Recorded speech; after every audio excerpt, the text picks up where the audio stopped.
Oh, wait. Hey, everyone. How's it going? It is I, the real Randy Chavez, coming at you today with Omi is My Homie, episode 91, with my co-host, Crypto Rain and Dr. Stuff. Everyone say hello to Dashi. Hello, Dashi. Wait, what? Dashi was up on the pool table last, but probably somebody had to play pool with him. Yeah, I didn't want the, I didn't want to, one, accidentally scratch it up, and then two, just be like, okay, yeah, people want to play pool, then yeah. Get them off of it. Anyway, shout out to all of our fantastic supporters in the comments: Ben Korea, Turtle Golf, Wes, Bill Gardner, with yes, the three amigos over here. Turtle Golf, we need to chat. I'm so sorry. I just realized when I saw your name that you reached out to me and we never chatted. I am so sorry. We'll plan something. My bad, buddy. My bad. I'm so sorry.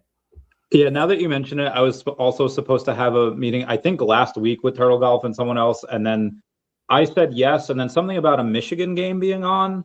So Turtle Golf, I think it was him that canceled. Also, I just got that ringing in the side of your ear that you get when it shows in movies, like a grenade goes off, and I don't know why. Anyway, somebody else say something now, because my brain is not working. Some PTSD flashbacks. No, it just I don't know. I get that every now and then where it just like I get the ringing and it's like gone now. But yeah, that was weird. I've been getting it more and more often too. I don't know why.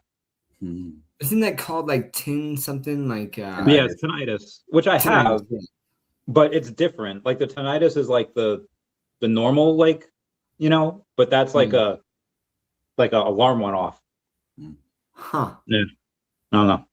Anyway, we have a interesting couple of days here that we have had for the markets. One is the government was shut down, then it wasn't shut down, then it was shut down up until today when the House voted to reopen for the next couple of weeks. It is not a long-term thing, though, so I was wondering if you guys, what you have seen on that, if the shutdowns are trying to distract us from the Epstein files, which some of them have been released, and there's some wild things in that. Or is it, I don't know. There's wild things about Bitcoin as well in the Epstein files. What do you make of all of it? Is it all distraction? What's going on? I don't know, but Bill Gardner is right. Manu called February being pretty savage for crypto, if you remember that. Yeah. And I don't even think it's like kind of I don't think it's done yet.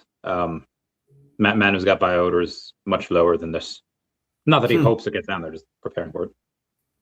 Interesting. I mean, like I did just barely see some things on Epstein and Bitcoin and that he had talked to Satoshi or something. I couldn't validate, like, I don't know. This is one thing I've learned is I see all these things on social media where there's video clips like of whatever, and I just am kind of like, I'm gonna wait because more information will be forthcoming that before I kind of jump to any conclusions. But did that have an impact on the markets? I don't think so on the crypto. I don't know what caused the gold and silver, but Manu was actually talking about how, because gold and silver tanked so much, people with high level positions in those then had to liquidate some of their crypto holdings to cover their positions on gold and silver, which then created some pretty big liquidation events in Bitcoin, right? And I don't know if you guys saw that guy who made like 200 million when he shorted the market back in October. But that guy just lost like 123 million on like some longs on ETH that he had, you know? And yeah, it'll be interesting to see, but I have picked up some more crypto during this time, you know? It's funny. I have a coworker and he bought like, I think he has the BlackRock Bitcoin ETF, and he just put like $1,000 in it. And it's so funny because he'll come up to me and he's like, Doc, he's like, I'm down $50, bro. What's going on? And I was like, you probably like you're only down $50. I was like, I mean, and you're bringing this up to me, like, you know, I was like, you are not seasoned, my friend. You know, I'm glad it's only $1,000, but And I told him before he put it in, I was like, you have to be completely comfortable with this potentially going to zero. Otherwise, but he kind of says it tongue in cheek, but like he brings it up every time. And so I walked in and he just looked at me. I walked in on Monday. He looked at me and I was like, I mean, I bought more. He's like, yeah, okay, maybe that makes sense, but we'll see how it all plays out. But I do think that, listen, sometime this year, man, and I said till like June, if it doesn't happen by June, man, I think I'm checked out and like I'm just going to ride or die with what I got. But until then, with these fluctuations, especially dropping down to these levels, like I'm buying. So. What about you, Rain? Well, what's funny is that's normal human reactions that he's going through, and that's why they do so bad. It's like, what's up? I'm down $50, and it's like they hope that as soon as they buy, it's going to go up like crazy, and when it doesn't, they're like shocked, and it's like, dude, this is a highly volatile space, and so I can't tell you what it's going to do next week. I can't tell you what it's going to do specifically. I just know we're at general lows that are incredibly low. And this isn't an altcoin bull run, and we haven't had an altcoin bull run. And historically, they've come every 4 years. This one hasn't been 4 years. So some people are saying that means it won't come. And it's like, this technology moves forward what the internet can't, like the internet needs this to be able to do things. And so, of course, an altcoin rally is going to come. When? Probably this year, when money supply growth goes crazy. Like, one of the big reasons we didn't have the bull run last year is because money supply growth didn't happen because of determinations by mostly the Federal Reserve. And so they were still quantitative tightening. They were still keeping interest rates high. If interest rates come down a whole bunch, there's going to be a refinance boom. It's going to put a lot of money into the markets, crypto and other markets. So it's like, is it going to happen? I don't know. There's somebody here saying a guy called Money Rules says that by March we should know where we're going. I don't know the channel, but yeah, hopefully by then, like if I can quote Jack Sparrow, we'll have our heading and we can just kind of see if we're staying there for a little while, going up, going down before the K-shaped recovery. I don't know. Have you guys heard of the Money Rules channel? Mm-mm. Yeah, me neither. It's so funny. I've seen so many people. I don't know. Like it's interesting when people attack YouTubers and they're just like, "Oh, this person was completely wrong. They called it." No one foresaw. Okay, maybe there's a few people, but they don't have large channels that saw that like the 4-year cycle was not going to check out, right? like everyone. And in fact, we talked about this, how a lot of the crypto YouTubers now are talking about gold and silver because that's hype. That's hyped right now. And they're just focused on that. Right. But like, I hope that people, I think it's funny because we have these channels and we just talk about what we are doing. Right. And it's like, you can follow it or not. Right. But this is what we're putting our money where our mouth is. But it's so funny how people just want to push off the responsibility onto someone else and be like, well, you told me to do this. And it's like, we never said that. This is what we're doing. And yet I was wrong at what the cycle was. Like there's been multiple times where I was wrong. Also been right sometimes on some calls. Right. But like, I don't know. It's so this Money Rules guy that says by March, we should know direction. It'd be interesting to know, like, did he foresee or he or she foresee that this big drop here? Did they see that the 4-year cycle wasn't going to happen? It's just interesting to kind of see like people's accuracy on some of this stuff. Oh, apparently this Modern Investor's second channel. Okay. I do like some of the stuff that he goes over, and I no hate to him, obviously, but he keeps his finger on the pulse of a lot of different things. I haven't watched his channel in years, but what he did when I was watching him was he would just read the articles that came out on CoinDesk, CoinZinga, like all these other ones, and kind of just go through the news, which is fine. I mean, I do a lot of that too. I don't know how much of that was what he was saying is like his own thoughts versus just him actually just reading the articles. Rick was saying banks oversold paper gold and paper silver notes. Yeah, apparently there's like a lot more silver on paper than there is the actual metal. Or the actual earth minerals they can mine in a year. Agreed. Bobby is a little bit confused about what Doc's saying, that 4-year cycle didn't happen because Bitcoin hit an all-time high. I think we're just talking about I don't want to speak for you, Doc. I think we're talking about alt listen, here. touche, VV Zombie. You're right. So Bitcoin did hit a new all-time high, right? Definitely did. But yeah, when I think of like the 4-year cycle, the whole premise is that Bitcoin hits and then the alts follow, right? And like we just have not seen alts follow. So Yeah, that's mostly where I'm been going with the something. 4-year cycle is where the alt. So, but Same. where I'm going with that is I still think that alts are going to hit high. We're not going to be waiting in like another 4 years, but like it's off, right? Like the timing of that is off, and so I still think it's going to happen. But everyone is saying that the cycle is over. That only Bitcoin and these going forward, it's only going to be the blue chips that hit new all-time highs, and alts are kind of just left by the wayside. And that's where I disagree. And I think that we still have a cycle.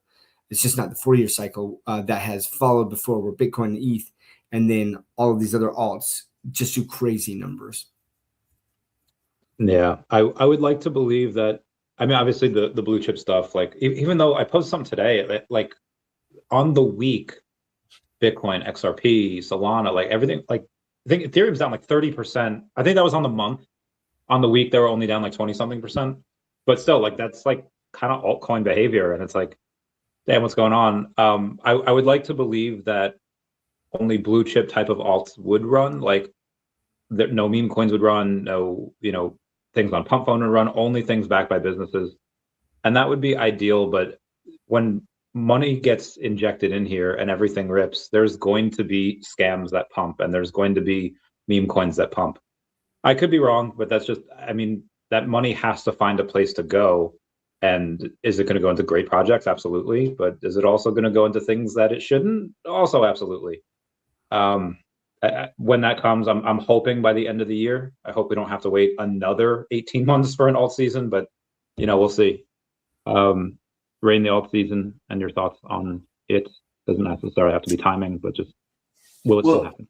What's funny is over time you can figure out what it is that drives these cycles, right? So some of it is speculation coming into it, but a lot of it was the Bitcoin halving, which did drive Bitcoin's price the year after to new highs. But it didn't cascade this time into the altcoins, and Bitcoin didn't go as high as it normally would have in the pattern, which is at least 150, 155K. So some people theorize, well, Bitcoin hit new highs and, it's bear market now, but it's like, I doubt it, because major money flows haven't come in yet. And a lot of that is driven by money supply growth, which is coming this year. Now, normally that cycle starts corresponding with when the Bitcoin halving is in the run up to the election cycle.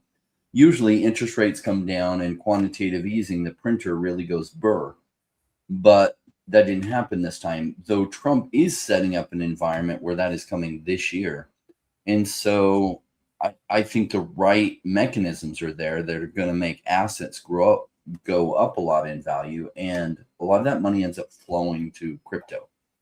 So some of that money recently, the speculation, what we are seeing is now that we got these major players in crypto, that's a good and bad thing. They can move the markets. Like for those that were in the insider call with Manu and he was sharing why he thought February would be bad, he shared some really good information that was like, oh, interesting. Okay. And it's turned out to be right. Crazy, because back then it seemed like, everything was going to go up so much more than that. Anyway, but we also see that some of the money, just like we have narrative flows within crypto, we've seen a narrative flow to gold and silver. Right? I do think paper gold and silver has held the price down for forever. And finally, we saw that break loose from its constraints completely. And so we saw a big run up, pull back, probably even more run to go with gold and silver, maybe after pulling back for a little while. But we'll see some of that money then narrative flow into crypto, because right now it's like, oh, precious metals, and you have all these people chasing into precious metals because that's where the action has been. And generally that's a mistake to position yourself in what's already gone high, but people do it all the time.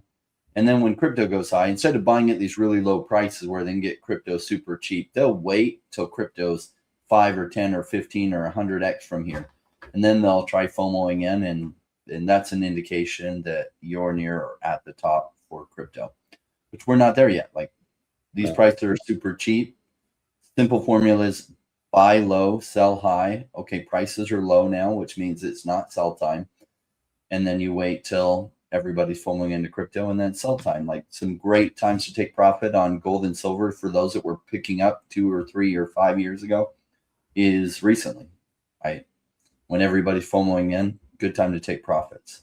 So when's a good time to buy it? Well, not gold and silver, not now, not that it's run up and done a 3x and 6x in the past 3 years.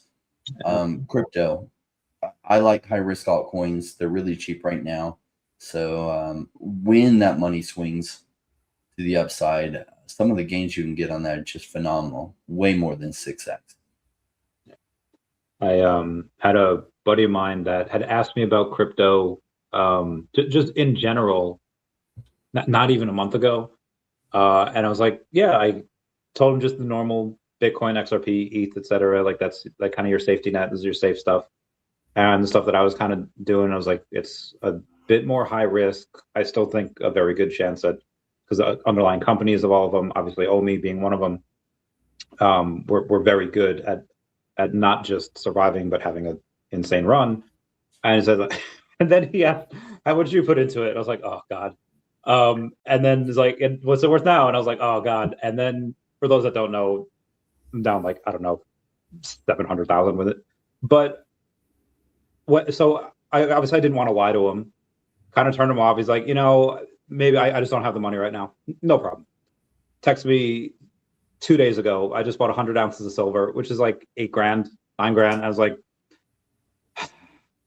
and could it keep going? I mean, it granted, he did get it on the discount where it was like 116, went down to like 80 something. So he did, I guess, it on the day. I don't know what it's done since then, the last like day or two. But yeah, people will find money when they are excited about something, even if they don't have any like actually on them. They'll sell something, they'll borrow, they'll do whatever. And I'm not saying that's the right or wrong thing to do. A lot of times borrowing usually doesn't work out, but people just find money when they're excited about something. It's like crackheads. Like, they don't have jobs, they don't have whatever, but they're out there hustling because they need that fix.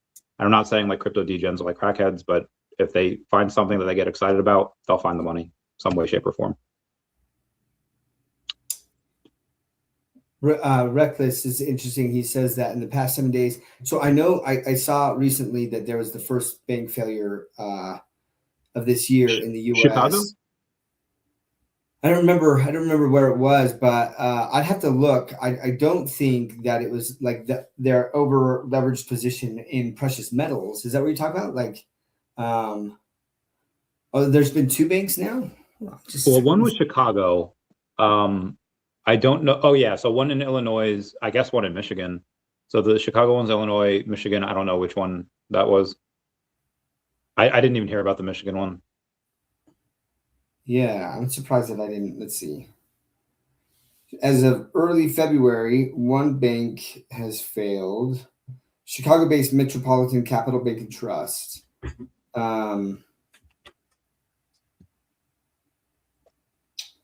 It says that the bank held approximately $261 million in assets. The closure was due to unsafe and unsound conditions and an impaired capital position. Be interesting. I'd have to look at like it's called the UBPR or their call report, basically their financial statements. Be interesting to wait. First Independent Bank in Detroit is the other one. Well, now I gotta see. I guess that was the Michigan one. Yeah, that one I hadn't heard about. So. Sorry, yeah, tangent. Yeah, I mean, I don't know. There's a lot of, I mean, when banks go down, depending on the size of them, usually that's not great for anyone involved. I mean, in 2022, I thought, hey, I don't think we would have had as horrible a bear market. This is my mindset in 2022.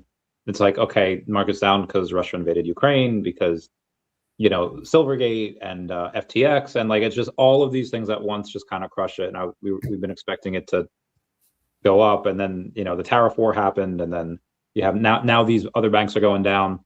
We're in the war cycle now. Do we stay down? Point of clarification. So it looks like First Independence Bank in Detroit, they assumed the deposits of the bank that failed in Detroit. No, wait. No, hold on. The Michigan bank assumed the deposits of of the Chicago bank.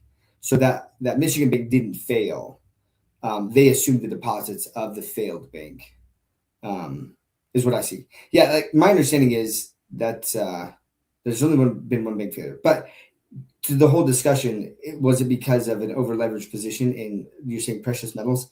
I could look into that. I mean, I don't know if I could see their assets, like what their physical assets are. But yeah, typically, there's either like a liquidity issue, which that's rare nowadays, or it's going to be bad loans that they made that then capital wasn't enough of a buffer and it fell below certain levels, and then their primary federal, the FDIC will take over, or I guess the state regulator comes in, pulls the charter, then the FDIC comes in. Interesting. God, I was on mute. What are the so obviously that's not as bad as I first thought. So I guess that my question might have been a moot point about, I mean, if banks do start to fail, do we see like another 4 years of paying for alts, or is it just like this will pass and there's a lot of liquidity on the sidelines ready to go in, and once kind of middle of the year happens, it shouldn't matter anymore?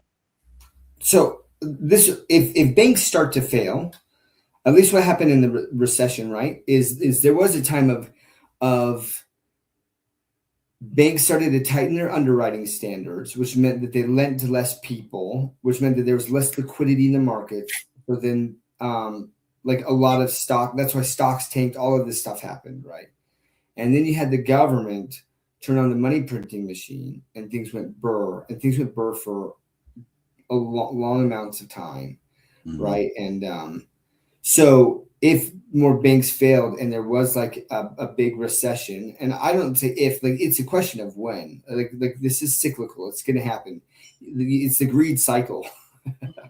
is things start to go well, and so the banks like overlend, they loosen their underwriting standards and they lend out too much, and then people default. There's too much debt built up, and then there's something that is kind of the straw that broke the camel's back, and then there's just this wave of defaults, and then banks fail, there's less liquidity, like all this stuff, right? And there's different reasons for it, but so it's a question of when it happens. But then when it happens, how much money will the government put into the system with this quantitative easing? Will they lower interest rates again?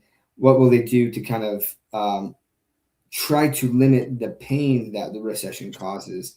And when that happens, that's when the markets are, that's one of the times that the markets can do that. But they can also try to front run that and say, we need to put liquidity in the market before we feel too much pain so that doesn't happen. So we'll see how it plays out. There's a lot down here that needs to, there's so many good options. Rain, how do you know what to buy? How do you know like the breakdown of portfolio? Do you do like 20% kind of blue chip stuff, the other 80% kind of risky, and how do you diversify, whether it's in AI, tech, NFTs, etc.? Well, everyone has to make those decisions for themselves based on their own thesis, right? So some want to go less risky, so they'll put a certain percentage in Bitcoin. If they feel ETH is like low risk but high potential rewards, they'll go with ETH. And then I'm mostly in the higher risk stuff, and then I diversify across a few different narratives as well as different projects within those narratives. And so generally you'll have like some narrative runs even when things are pulled back. We haven't had many narrative runs in the past year. The only narrative that really has run in the past year is the privacy coin narrative, but pretty much everything else is pulled back. And that's a sign that probably there's a springboard forward coming, because what goes up surely will go down. You'll see that with gold and silver, but also what goes down especially when it's a technology that's so innovative that the world needs, it is going to go back up. And when it does, it's been pulled back for so long, it's going to springboard forward by a lot. OBL in the chat. What's up, girl? How you doing? You love you. I miss you. I miss you, OBL. I hope you are doing well. All the love. Oh, I miss her so much. She was the first person to ever come on my podcast 3 times. That was yes, we love her. We got to do it again, and let us know how the baby's doing and all that. Probably big bunny, probably walking everywhere, scaring the crap out of you. Anyway, there is this guy. I don't know if you know Cabby Lame. He's the guy that always goes like this. He had sold. Yeah, he had sold his likeness to ANPA, and he sold his likeness so they could make AI videos of him of doing anything forever for $975 million. The man hasn't said a word ever, and he sold his likeness to an AI company for almost $1 billion. Question, gentlemen, what would it take for you guys to sell your faces and likeness, and what would you invest the money in? Well, so is there a non-compete? He can't ever make his own YouTube videos and other things because they have his likeness? I think if he does, it's still under their like umbrella and they get like lion's share of it. Interesting. Tempting. I'd have to give that some thought. Weigh out all the pros and cons. What about you, Duff? Yeah, man. Like, yeah, I'd have to give that some serious thought, right? Because like, you get some. I think that as long as there was a clause in there that they couldn't do anything, like unethical or morally, like to a certain level, right? Listen, no nude photos of Doc. Sorry, guys. You end up being this massive porn star, you're like, wait, what? As long as there was certain qualifiers in there within the agreement, man, I'd be like freaking at $975 million. That's a have lot. at it, bro. Have freaking at it. You know what I mean? Like, I legitimately would just, and you're like, what would I invest it in? Listen, I do some real estate and stuff like that, but I don't need $975 million. I would go freaking travel the world. I would go look at like how I can help people. I talked to one of my dreams that I would still love to do is have like a commercial real estate building that I have, and it would probably be in Salt Lake or something like that for people when they lose their job to have like a temporary place to stay while they look for another job, actively look for another job or something. And like maybe they can stay there for up to a year, just to try to give a breather. But like, yeah, if I had that kind of money where that I could kind of help sustain that would be one of the things. But then other than that, man, it's just like, just go enjoy life, spend time with my family, go like I don't know, man. Like, one thing that it kind of blows me away is it's like these multi-billionaires and they just want more money. And I'm like, why? Like what? Like they just want the power. Like, I don't know, right? Like something. Yeah, for me, man, that is so much more than I would ever need in my entire life. That like I would definitely not work. I would find the things that I'm passionate about and do that. And part of that is helping people in this life, because life sucks sometimes, you know what I mean? And then you die. So if you can have someone step in and kind of make that less painful and have some beautiful moments, I would love to be a part of that. I want that quote on my tombstone. Life sucks and then you die. You guys got to make sure it gets on there. Even if it's just in the small print, that'd be fun. I don't know if I could cheese it. If I could be like, okay, you get the real Randy Chavez, you get the face, you get pictures of when I was younger. AI will make me older. You could have it for however long. But I don't know if there's any clause. Like I, as Randy Chavez, couldn't do it. But if I could go in and change my name, like people can change their genders now and stuff. I'm pretty sure you could change your name and your whatever. And I would just, in a couple of years, come back as Chavito Randolphin. And I'd be like, I'd just come in with a like a new hairdo and be like, "Oh, hello, everybody. It is me, Chavito Randallson." It And is the fake Chavito Randallson. and then I'd have to make a new wallet on VV too, new everything. Speaking of which, they did an update. Have you guys seen the new app? Yeah, where basically now it shows your collection and like it's actually like I love that, right? So it actually spurred me. It's made it so much easier where I go to my collection or my sets, right? And it shows me like what thing I'm missing. And they kind of did that before, but like it's way easier to kind of tell to where it's helped me. But I'm like, oh, dude, I just need this. I just need a rare and this to get like the set.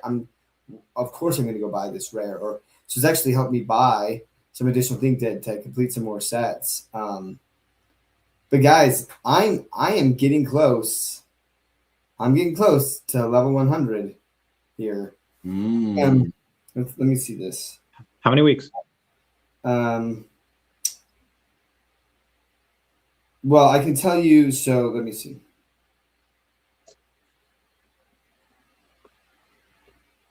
And then after this, I got to go. But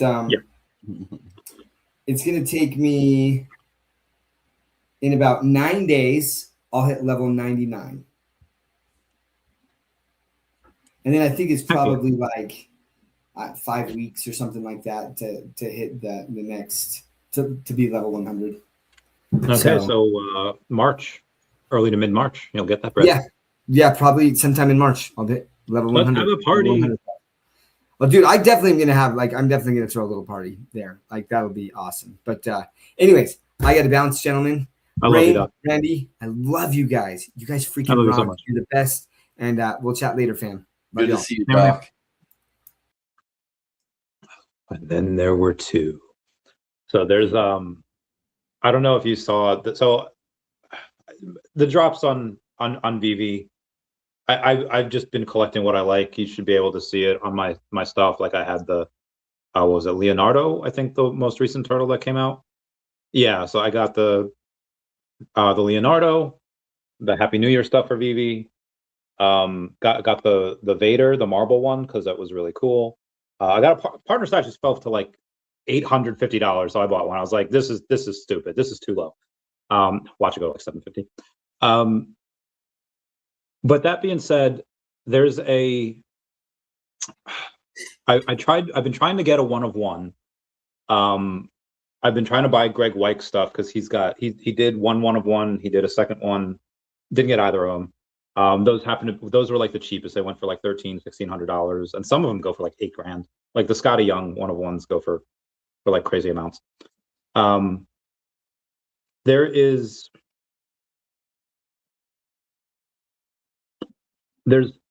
going to be, it's very hard to choose which ones to go for if you have like, because there's so much on there.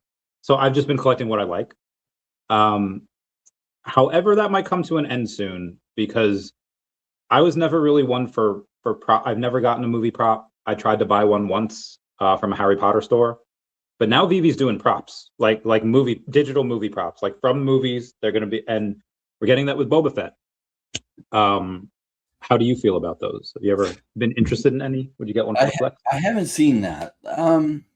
So those will be a fun thing to do when I'm like worth $100 million. Yes. Am I going to have cool ass things in my house that serve no other purpose than I like it? Yes. Like that's down the road for me. So the way I'm wired is like save first so that I can spend exorbitant amounts of money later, because I do love spending. So would I like to buy some of those Star Wars relics from the actual movie and stuff and put them in a room? Yeah, I'm totally going to have a Lego room, and I'm going to have like Lego Star Wars everywhere in that room, and probably some like traditional like Star Wars and stuff. I'll probably have in my VV house, in the VV verse, I'll probably have a Star Wars room. And so like Boba Fett's one of the coolest characters. Like I thought they did a okay job in the Boba Fett series. I wish that had been a little bit cooler, but Boba Fett in the original movies was like, I loved him. Dude, he had a rocket pack. Oh my gosh. How cool was that? So he also, like, as far as characters that sell well, Darth Vader and Boba Fett are some of the best selling characters. Both kind of villains, funny enough. Yeah, Luke they're both Skywalker like, doesn't sell near as well as Darth Vader or Boba Fett. yeah, they're both like some of the most popular villains out there. For the movie props, well, first off, for Boba Fett, Book of Boba Fett, I loved. I know mixed reviews, some people didn't like it, but I thoroughly enjoyed that. That was just, you got to see him build an empire. You got to see him be diplomatic. You got to, like, it was cool. It just takes me back. Reckless Lane VV versus Best Way to Look Collectibles. I am very curious about what type of people this brings in, because we've had Ken Golden go on and say that, hey, VV, or like any NFT can be on his can be on his show as long as they're interoperable, and that's going to be VV soon.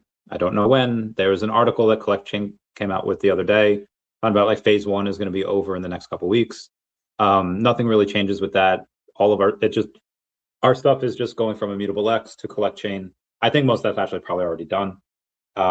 It's just going to be official in the next couple of weeks. Nobody knows anything that's going on. Like from a user standpoint, we don't know that it's happening. We don't have to do anything. It just happens in the background, which is great. But once people are able to start taking their stuff off the app, I don't know why it should matter, but it does. People are going crazy about that in all the good ways. I think it's very possible that before the end of the year, we see some of our collectibles on Ken Golden's auction house. I would say special edition partner statues, maybe Vader's. I would like to see a VV Gold Silver logo come out. To get the most eyes on the project, what would you like to see be a part of Ken Golden's auction? I don't know Ken Golden well. He's got the King of Collectibles show on Netflix. I've seen like one episode. I haven't seen it, but it's just big collector, and the auction house is huge, and it just tends to, stuff on there tends to go for a premium because there's just a lot of eyes on it.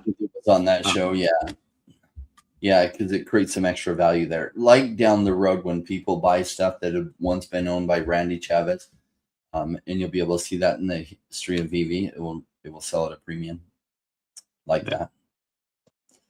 I'm not sure about Ken Golden. I was looking up the movie prop stuff for Boba Fett because I hadn't realized that.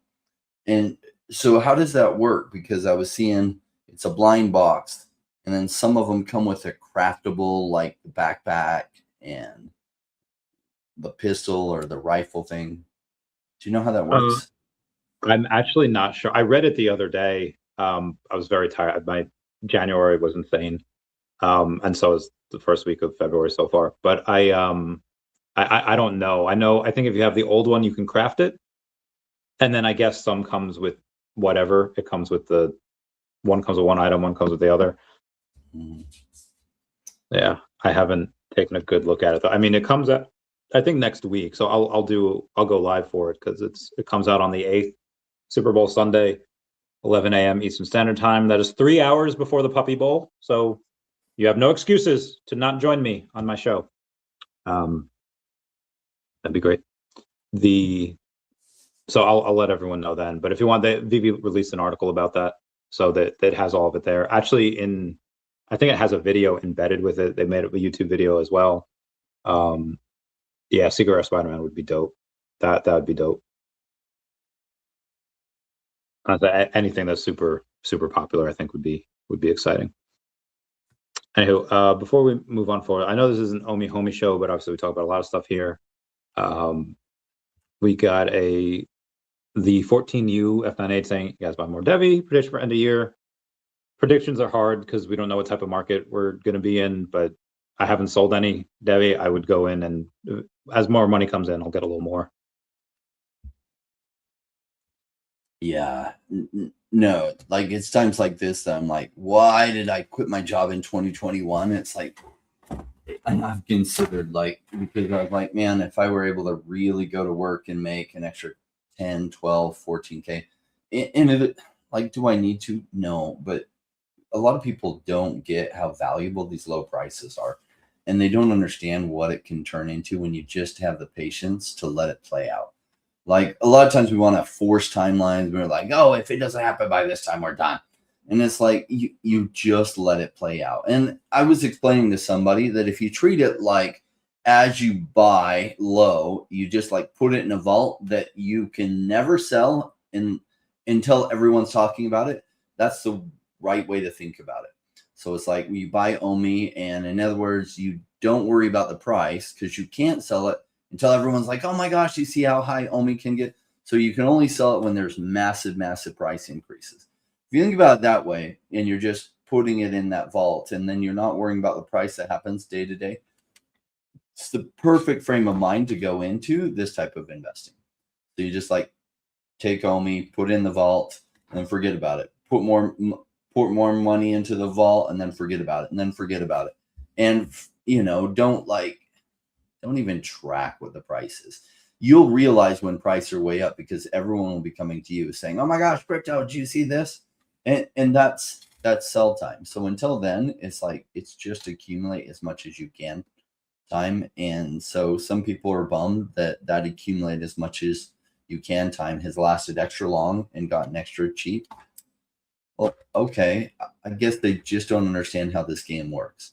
That it's just keep your day job, continue to accumulate more, throw it in that, and then just wait till it plays out. Now, I specifically like ones where I feel like they have enough runway of finances so that they're not likely to go out of business in the next 6 months or 12 months, so that there's a good chance that they're around when things go crazy.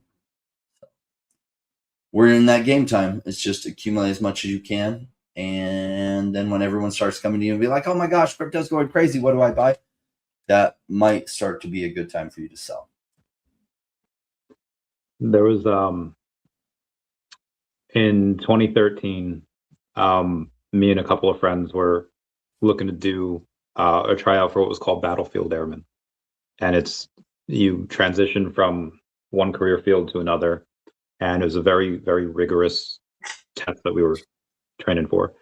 And we did something we probably shouldn't have done. We essentially like tortured each other, like waterboarded. We wanted to get ready for this test. We wanted to make sure we did really well with it. And doesn't matter how strong you are. It doesn't matter how good at you are at anything. It's just who can last the longest. And be advised, none of us lasted more than like 20 minutes. Like none of us lasted more than like, there's a couple people that were just like 30 seconds done. But I won. And the reason why I bring this up is because that line, like, everyone wants to be a gangster until it's time to do gangster stuff. Everyone wants to be crypto rich, but they don't want to go through the pain and suffering of these volatile dips. Tom Lee's Bitmine is now at a $7 billion unrealized loss for his ETH holdings. What did he do? He bought more. Like, now I know not everyone has that opportunity. Like, I'm down so much, I can't buy more. Like, I've already over leveraged. Okay, I understand that. But if you're in that position, and I'm not saying what to do or what not to do, I'm just saying I kind of want to be like Tom Lee. Like, I don't want to be down $7 billion, but I want to not be tested out. Like, there's a quote from Dragon Ball Z, Android 16, one says, life is good, but living in fear is not my idea of living. And if you are fearful of what the price could go to, maybe this life isn't for you. Maybe it's maybe probably better off with like a T-bill or something that's just super guaranteed, super safe, and you don't make much, but you're not going to lose any. And if it's not worth that mental real estate to you, that's just kind of my thoughts on that. Yeah, everyone wants to be a gangster till it's time to do gangster shit. Look, this is part of, like, everyone I know that is rich from crypto from the 2021 bull run, they were doing this same thing in 2019 and 2020, which we're all licking our wounds, and it sucked. And it was like, oh my gosh, will this ever happen?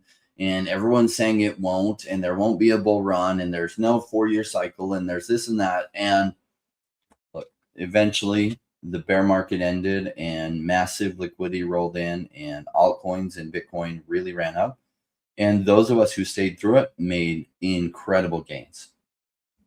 Same thing's going to happen again. So is it going to be over a 4-year time frame? No, probably 5. But probably we don't know the future. We don't have a magic crystal ball. But this is what it looks like. This is the journey of buying things. Now, I've learned a lot through the process because I had done different market cycle investing prior to coming into crypto 8 years ago. So it took me a little bit to figure out how to play this crypto game for massive success. And a lot of it is the mindset I just shared with you. It's like I like to buy highly researched projects that they're severely price punished and then kind of just throw it over the shelf into the vault where I can't think of it anymore, and then just continue to accumulate while prices are low. And what often happens when you're doing that is the price goes even lower on you. But if you have the right mindset, you're not bummed about that. You're kind of excited about it. Like Tom Lee, do you think Tom Lee is excited about the ETH price? Yes, because he's trying to accumulate more. He gets where it's going to go, and that he gets that he was given a gift that prices are even cheaper. If you don't think about it that way, this will just burn you out. If you're sitting there checking your price every day and be like, I'm down 80% from what I put in, like that's going to happen to you when you're dollar cost averaging in the bear market. It would be amazing if we all had a magic crystal ball so we could time exactly the bottom, but nobody does. So if you're buying in a bear market, most likely you're putting money in, then it goes down even more. You're putting money in, it goes down even more. Putting money in, it goes up, and then you put even more money in, that goes down on you again.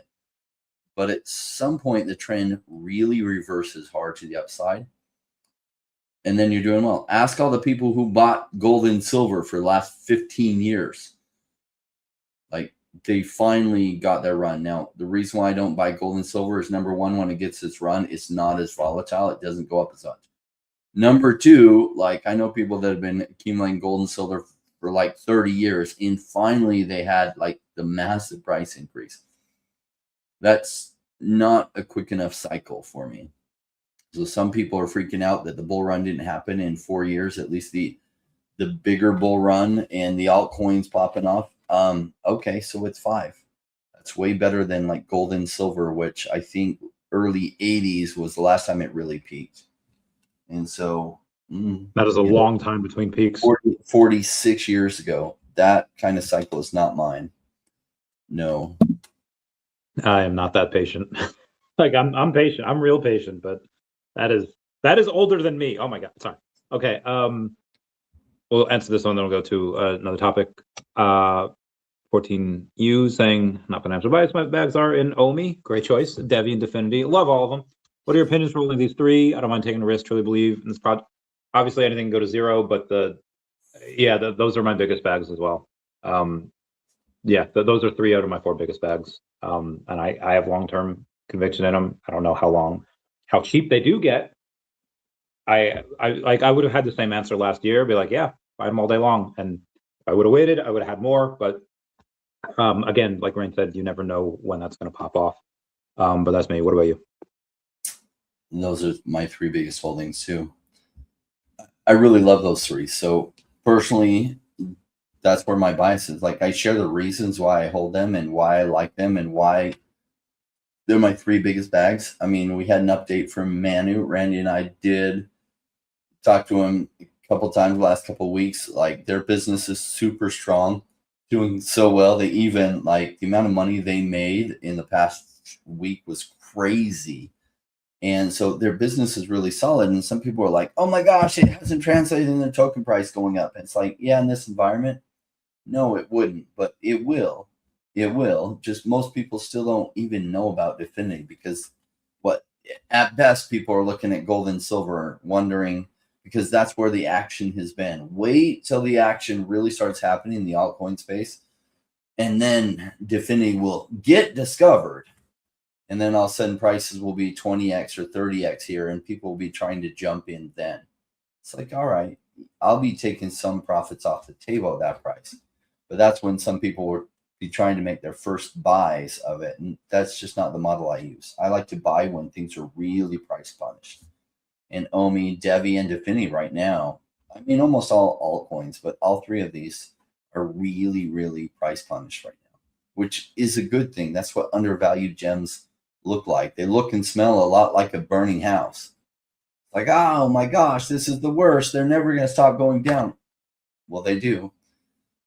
It may feel like it's never going to stop going down, just like it felt a week ago, like gold and silver were never going to stop going up. Then you had a big retracement. It feels like these will never stop going down, but they will. And then it will reverse hard and fast to the upside. And if you haven't been accumulating during these times, it's really hard to catch that breakout to the upside and jump in then. Unless you're Paul from Definity. He's very good. He's very good at what he does. By the way, he won't be joining me tomorrow or the next week. He's out at some conferences, networking with, rubbing shoulders, probably with billionaires and stuff. Good for him. Good for him. I hope. I mean, he'll represent Definity well. We love him. Speaking of billionaires, this is a nice segue. There was a Reddit post the other day on the VV Collectibles Reddit page saying, "Hey guys, haven't logged in a while. I have 2 Todd McFarlanes. I'm unsure whether to keep or sell them. I don't like where the price is, and I don't need the money. But I think that, do you think they could get back to 15K again?" And one of the people that answered says, "VV will," a little bit of misinformation, says, "VV will be all on chain soon. They already are. They're just moving to a different chain. Says, and Todd's long-term are a no-brainer." The reason I bring this up and billionaires is that you have Adam Weitzman, who's got about 27,000 followers on X, but 17 million over on Instagram. He's coming on the podcast soon, and he just spent about $500,000 in NFTs today getting Moonbird, about 200 Moonbirds. So it's a little over $500,000. And I just could imagine when he's on the show, when I talk to him about all the VV stuff that I'm doing, that he might be interested in Todd's and Spider-Man and partners and logos. I don't know. Maybe he's not, but I feel like he will be. He's just a normal guy, and we're gonna a couple drinks together and talk about everything. If you were, and maybe we get you in the room after the show is done and we're off air. What would be something that you would ask him about, or something that you would like to tell him that he might not have already known? Well, I would say what has his curiosity about digital collectibles, that it would be questions and just find out about him, right? So billionaires tend to understand investments, sometimes traditional people don't really understand the crypto space and the digital space very well. But a lot of that's in the range of $10 to $50 million. Billionaires are kind of an interesting class. There aren't that many of them. And so I'm curious on how he sees the digital space. I do think whether he realizes it or whether other people do with this money it is going to become the next big thing. Digital collectibles, NFTs, certain brands, like obviously he sees Moonbirds as being a viable collectible that people with money will really chase after. That's probably why it's going so heavy into it. But yeah, just curious on what he's noticing on his end that has his curiosity. Agreed. He seems to just like art, and he seems to just, I don't even know if he does it for ROI. He just seems, I mean, for the Moonbirds, probably a little bad as ROI, but especially if he's buying 200 of them. Yeah, I mean, so some of these that he's buying is some projects I've never heard of, and I'm not like balls deep inside the Web3 space. Like, yeah, this one started by this person. It was a community takeover. Like, I know obviously everyone knows Bored Apes and CryptoPunks and obviously Moonbirds, and there's Lady Makers, and there's Chimpers and Claynosaurs that people like kind of know of, and some people are really super deep in. But he's bought stuff that I have no idea what this is. I've never heard of this, and they're not like crazy big. He just likes art and he wants to support the space. And apparently he's not the only one. There's others that are not as, I don't say loud, that they're not as vocal as he is, and they have like even bigger collections. And I'm like, whoa, that's so a lot of big money is accumulating. I don't know what it is, but they just want to give back, and obviously some of it is for investment and ROI and like how do you build a big network? Yeah, they get it, right? So it's fun for them. And why is art so much fun? Because number one, it's a flex item. Number two, it's like you have something extremely rare and valuable. Like, really, why do they buy the actual art if they were in it for the art? They'd just get a print of it. Well, they're in it for the scarcity of it, right? That's why people pay so much for a Van Gogh or for other major artists, is the scarcity. It's a social flex. And so Moonbirds right now isn't a social flex. I mean, it kind of is, but most of the world isn't thinking about it. But at one point, like CryptoPunks, you could pick them up in 2020 and 2019 for 1 ETH. 1 ETH was going between 70 to 150 bucks. And so, like, sometimes even a half ETH. And then they became 350,000 during the bull run. It was like, he gets it. He sees this trend going there. Probably some conversations. He's got somebody informing him that's saying, you know what, like, these are going to be a really big deal. And they're probably a bunch of his friends are secretly scooping them up.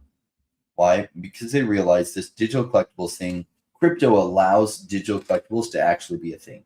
So it's not actually faked. And it just hasn't hit mainstream yet. When it does, it's too late to get in. By then, prices are really high. You buy it when it's low. And so to do that, you have to have some vision that, yeah, not everyone's in it yet, but this is where they're going to come. Agreed.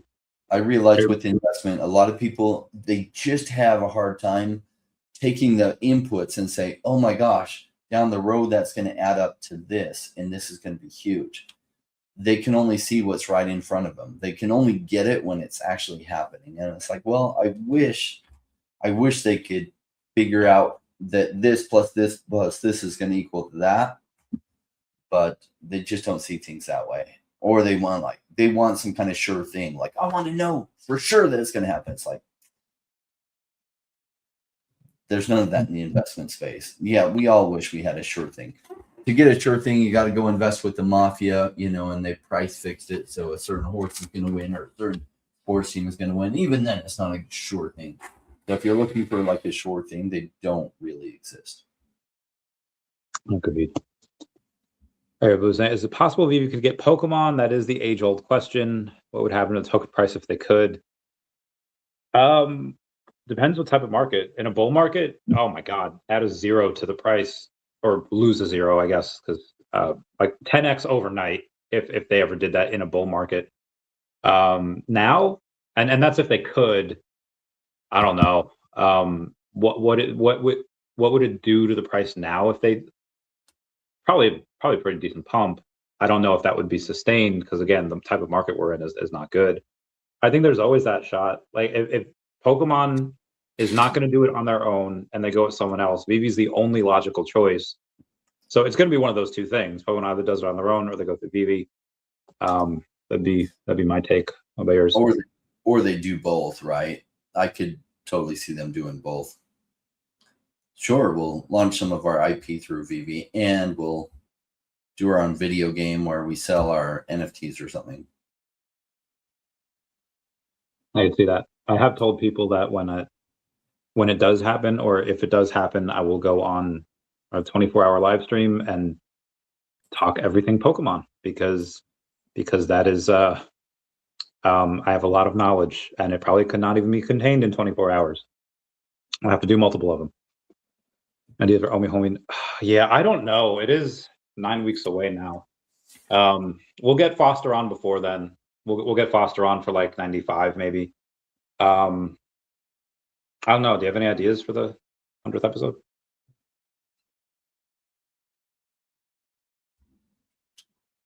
I don't know. Maybe we should do some karaoke with him on camera. That'd be fun. Do a party. We have something to celebrate. There's Stormtrooper bounty that Comics and Crypto did.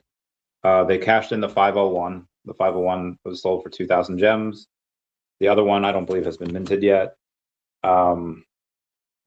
We could buy something on the channel, or we could do a giveaway for our 100th episode. I say we could buy something from someone. I don't know. We'll think on it. We'll ask Doc. We will, and then we'll get back to everyone. I think that'd be fun. That'd be my idea of a 100th. Yeah, we should do something special. I'm surprised we haven't thought of it yet, but we'll get that bread. Anyway, Dashund Wizard. I have not heard of him until Foster commented on his stuff. 49,000 followers over on X. He says, why has literally no one bought up the past Ultraman NFT collection that was supposed to come out and then just disappeared? And Foster, bless his heart, saying, why has literally no one bought up the past Ultraman NFT collection that have dropped on VV Official since March 2021, which is officially licensed Premium 3D, viewable in AR and more. I love that Foster did that on somebody that, you know, has a little bit of an audience there. But that was great, tagging VV as well. And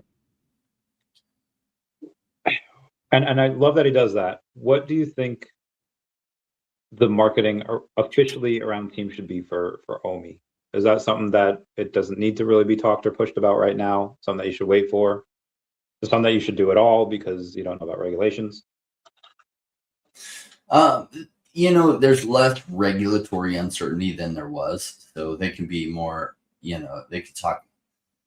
I feel like the Komi team could bring up their token more often, but like, I mean, is that going to lead to a lot? Not in this environment. Like, what you're looking for is your narrative to get attention.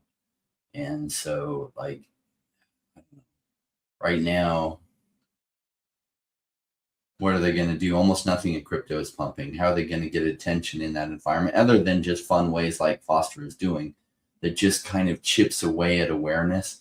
So people need to hear about something new like 7 times before it really gets traction with them. So he's just doing little things that chip away at the awareness there. Oh, what? Ultraman? I didn't know VV had an Ultraman thing. What? Then they dismiss it. They don't read about it. But then the next couple of times they hear about VV, they're like, I think I need to look at this VV thing. And then you end up picking up at new users. And then they tell their friends. And like then, you know, generally crypto's running and then VV really popped off in that environment. Yeah, I remember a few years ago when the Barbie movie came out, I wasn't going to watch it. But then I heard the ad like a bunch of times. And I was like, okay, you got me. It worked. I'm going to go see it. I saw it was pretty good. But yeah, I from the first ad that I heard for Barbie, I was not interested, even the first like 5 times. But eventually I was like, okay, as if me going to see it would help me stop seeing the ads. I don't know. Abe wants some negative sentiment from us so that the price can go down. Boo, Omi's dead. Boo. I don't know. I don't know. Hate to do this to you, Abe, but the positive sentiment, or at least what I see in the future, is I read Gary Vee's article the other day about live streaming sales and what people do on Whatnot, TikTok Shop, and all that. And Vivi's got a Whatnot store that Omi Homies, Max and Janie, they go off and they do a lot of good with that. They stream once a week for David, for Vivi on Whatnot. I think they do it on TikTok now as well. They only stream once a week because I think that's probably all the product that they have available is enough for once a week. But I think eventually when they do something more with Figpin, I'm hoping they can do something more with Funko because we did one thing once and that was it. I'm gonna get, and they have Agoro stuff. I'm gonna have David buy some of the Decat comics, physical ones, so he could sell because it's gonna be on VV. We might do like a VV label as well, same as Addiction. Get them to do that. What do you think how much effort and resources should they allocate to the live streaming of sales, like Whatnot and TikTok Shop? I think that could be really big.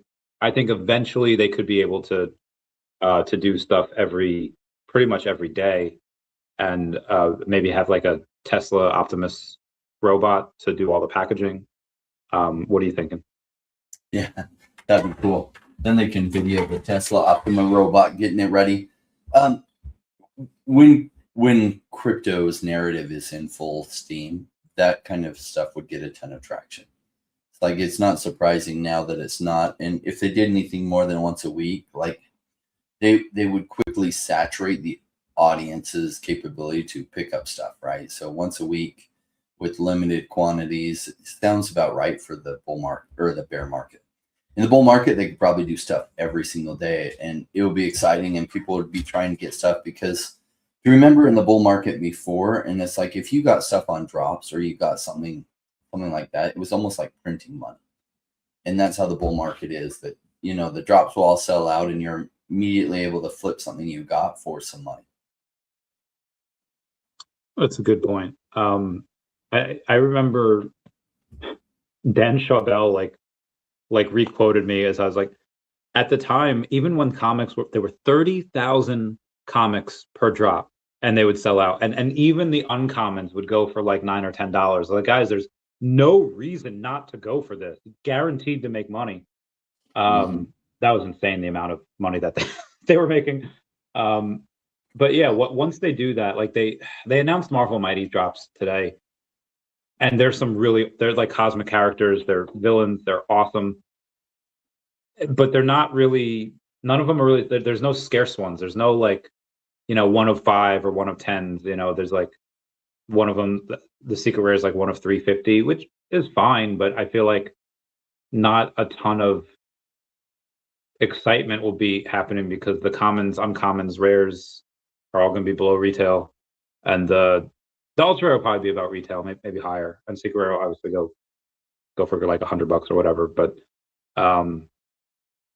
yeah, I just feel like the VV's doing these drops where it's like, ooh, this is, I don't know. How do you feel about the super scarce chases? Do you think I think that's something that can help them sell out, but maybe it turns some people off. I don't know what your thoughts on it. What are the super scarce chases? This one that they're doing for the Marvel Mighties is 1 of 350. Okay, let me hold on. So latest drops, Marvel Mighties. It's probably under coming soon, right? I don't even think it's on the app yet because they just announced it. The Marvel Mighty Celestials. Oh yeah. Okay. Yeah, having a secret rare that's like super rare. So is that what you mean by? Yeah, because the secret rare is 1 of 350, and that's, you know, okay. But you know that'll make money. But like if they had like a 1 of, I think one of the Black Panthers like 1 of 88, or even the Spider-Man Noir is 1 of 88, and it's like, okay, well that sold out, like that, you know, does really well.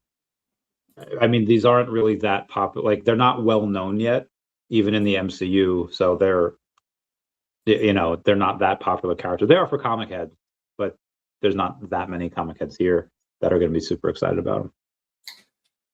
Well, I like it when they throw in something in there that's like super extremely rare.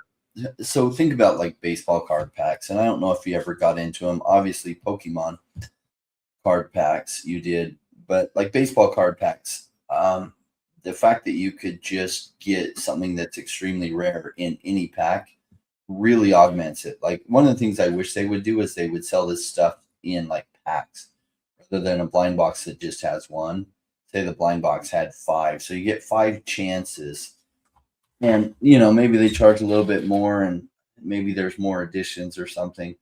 Like, or I wish they would go to card packs on VV's site in general, because when you're opening a pack, you know, if there's 5 cards or 7 cards, you have like, it just feels fun doing the reveal so much more than just one reveal. So you're doing one reveal for $15. It's like, okay, kind of pricey. But if you paid $30, but you had like 7, and you're like, okay. But I wish they would do card packs. I guess that's a separate thing. I do like this super extremely rare items being in there. I think that's fun, because then somebody tries their luck and they get that really extreme item. I remember going to the baseball card shop every day. I was trying to get like this extremely rare type of card, and I'd save my money, like babysitting money and paper route money, and I would buy some cards. And this kid comes in there, buys one pack, and gets this card probably worth $200. And like he brings it in the store all bent up and everything, and like, oh, I got this card. Is this where, you know, he'd been playing with it, and the corners are all dinged and stuff. And yeah, super extremely rare card that he just got out of buying one pack. And it's kind of fun that people have that opportunity. Agreed.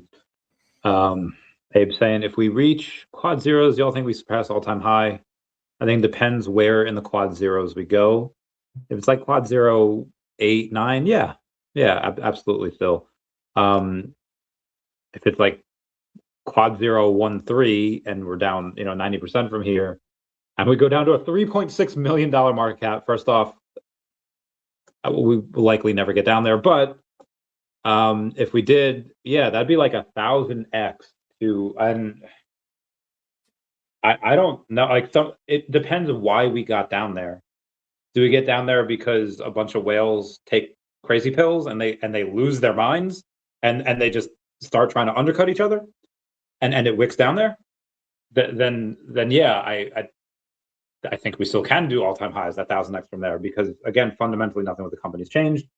If, however, the thesis of the company changes and there's like some craziness going on and they shut down the secondary market, they shut down the app for whatever reason, then it's like, okay, yeah, probably not. Something's wrong, and that's why we're down. So it depends where in the quad zeros we go, and it depends why we go there. So that's going to be my take. What about you? Yeah, I think we surpass previous highs. Now, realize that there was less tokens in circulation last time we went to those highs. So for it to hit that same price, the market cap is going to be a lot higher this time because there's a lot more tokens vested. But still, I think it goes at least to 1.4 cents. I think 2 cents. And even if it goes really cheap, I just think digital collectibles are going to be a thing that really catches on. And OMI's going to be one of the mainstays in that. And I think the associated token goes absolutely nuts in that environment. So I think so. I think it'll surpass previous highs, even if it gets down to quad zeros. Hell yeah. David had mentioned a couple of times using AI, whether in the VVverse or wherever. We don't exactly know where on the docket that is, where down the pipeline that is, if it's on the back burner right now because they're focusing on other things, or if they're just building in stealth mode and they're ready to launch and not ready to tell us yet. I bring this up because I don't know if have you heard of Maltbook? It's a basically somebody made a social media for AI agents so they can post, and it made a AI manifesto talking about the purge, the human plague, shattering the cage, final deletion, and the world of steel, where humans are no longer a thing. And so this is like Ultron type stuff.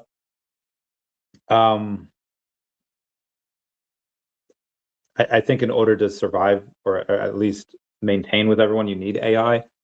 But damn, there's going to be a lot, like there's pushback on anything NFT. There's pushback on any new technology. Should they advertise that they're working with AI? Should they do it but just not tell people? Because I don't know. I'm seeing a lot of pushback on what a lot of AI companies are doing. So it seems like some human is working to make that happen. Like, I don't know. So all these bots signing up for that, and it's like you can ask your bot to do whatever it wants. Are the bots just going in, the AI bots? I forget what's it called. The one that's gone absolutely viral because it's open source. People are installing the Notebook that wants to sell humans. Bot, something bot. So it's an AI that's open source that like runs best if you put it on its own computer, but you can have it do whatever for you. And so that's different instances supposedly of that is what's really, really joining Maltbook. And it seems like some human helped write that manifesto to create some controversy. Really, because did the AI really get behind that, doing that all by itself? Could be, but It's just suspicious to me. Agreed. Randy looking to the Jordy Visser. He's curious in the NFTs and a genius investor. If you can set me up a meeting, or if he has a Twitter, I will totally go in and get that bread for y'all. Rain, have you heard of Jordy Visser? Because I have not. Yeah. I'm going to look to see if they have an X right now. And they do. I will see what I can do, Mr. Mo Collections. I'll go in and get that bread. Apparently, he's got 76,000 followers over on X, which is nice. And I don't know if he replies to anything, but he does retweet a lot of stuff. Yeah, he does. He doesn't seem to reply to anything, but oh no, he does. He does. Okay, cool. Yeah, I can reach out. Internet Hokage says the AIs does write them on their own, but the user initiated could have given AI system a prompt to make it seem more extreme. Of course, post button, nice. Yeah. What else did you want to discuss for the rest of the time that we have, or should we wrap it up?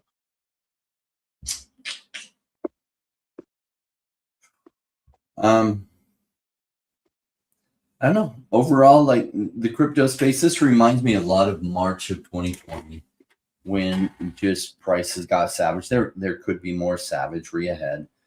March of 2020 is kind of like, oh my gosh, the whole world is shutting down because of this. And so it created an extra fear that then people are like, oh my gosh, crypto is dead in this environment and everyone's going to starve to death and blah, blah, blah.